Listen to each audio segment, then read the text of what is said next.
Welcome back to the channel, everyone. I'm so glad you could join me today as we look at something truly fascinating. Remember a few years ago when decentralized finance, or DeFi, was supposed to completely replace every bank on Earth? Yeah, we all know how that explosive hype cycle ended in 2022. Billions vanished, flashy protocols collapsed overnight, and most everyday investors entirely wrote off the crypto space as a massive, unsafe casino. But here we are in 2026, 3 years after the peak, and the landscape looks completely different. The frantic speculation has been totally washed out of the market. What is left behind isn't making front page news, but it is doing something much more important. The survivors of the crash are quietly, steadily building real financial infrastructure. Today, we are going to look at what actually survived. Let us start by looking at where the actual money is sitting right now. During the wild peak, DeFi's total value locked, or TVL, artificially skyrocketed past $115 billion. Today, in 2026, that number has cooled off and stabilized around a very solid $70 billion. But here is the crucial difference. That remaining capital is no longer chasing ridiculous, unsustainable yields. It has settled into foundational protocols that act like reliable, automated vending machines. Think about a normal vending machine. You put in $1, press a button, and get a soda. There's no human clerk, no bank manager to approve your transaction, and no middleman taking a cut. The machine just follows its coded rules. That is exactly what the surviving DeFi platforms do today. They are simply digital vending machines facilitating basic financial services like lending and asset swapping with absolute mathematical certainty and total transparency. So, what was the common thread separating the protocols that spectacularly died from the ones that are thriving today? The platforms that collapsed relied on complex, hidden leverage and totally unsustainable token incentives. They were printing magical internet money to pay users, which works right up until the exact moment it doesn't. Meanwhile, the survivors, like major decentralized exchanges and lending markets, completely ignored the shiny gimmicks. Instead, they focused entirely on generating real, verifiable fee revenue. When Maya wants to swap a digital asset on one of these surviving networks, she pays a tiny, transparent transaction fee. That fee goes directly to the protocol and the users providing the liquidity.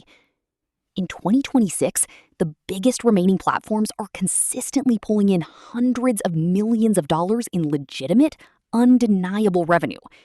They survived simply because they provided a genuinely useful service that real people are consistently willing to pay for. Now that the speculative casino is closed, we are finally seeing these automated vending machines tackle real-world problems. One of the biggest breakout successes of 2026 has been the widespread integration of stablecoins for seamless global payments. People are no longer just trading volatile tokens, hoping to get rich quickly. Instead, they are utilizing digital dollars to instantly remit money across international borders for a fraction of a penny. We are also witnessing the massive rise of real-world asset tokenization. Traditional treasury bills, corporate debt, and even real estate are being bridged onto these networks. This means a small business owner on another continent can access dollar-denominated yields that were previously entirely locked behind massive Wall Street gatekeepers. The blockchain is simply acting as the secure, transparent settlement layer. It is incredibly boring, highly efficient plumbing, and that is exactly why it is finally attracting serious, long-term institutional adoption. Of course, we have to be completely honest about what this ecosystem actually does better than traditional finance and where it still falls incredibly short. On the positive side, decentralized finance offers unparalleled transparency. Anyone can audit the vending machine's code. It operates 24 hours a day, 7 days a week, and you always maintain complete self-custody over your assets. No bank can arbitrarily freeze your account. However, that exact same freedom is a massive double-edged sword. If you make a mistake, send funds to the wrong address, or lose your private keys, there is no customer service hotline to call. Your money is just gone forever. Furthermore, while the underlying infrastructure is brilliant, the user experience for the average person remains clunky. Navigating wallet setups and gas fees still feels overwhelmingly technical for most folks who just want a safe place to hold their savings.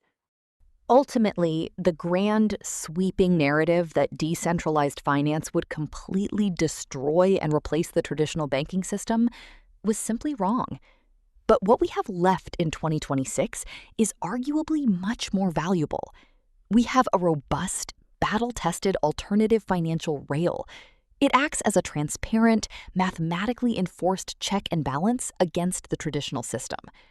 The protocols that survived the brutal crypto winter did so because they proved their underlying utility. They transformed from hype-driven casinos into incredibly boring, incredibly functional automated vending machines. Whether you actively use these platforms or not, their survival proves that the core technology possesses genuine, lasting value. The hype cycle is finally over, and the era of quiet, methodical building has officially begun. Thank you so much for exploring this fascinating digital frontier with me today, and I hope this provided some clarity on the actual reality of modern decentralized finance. As always, appreciate you hanging out today. See you in the next one.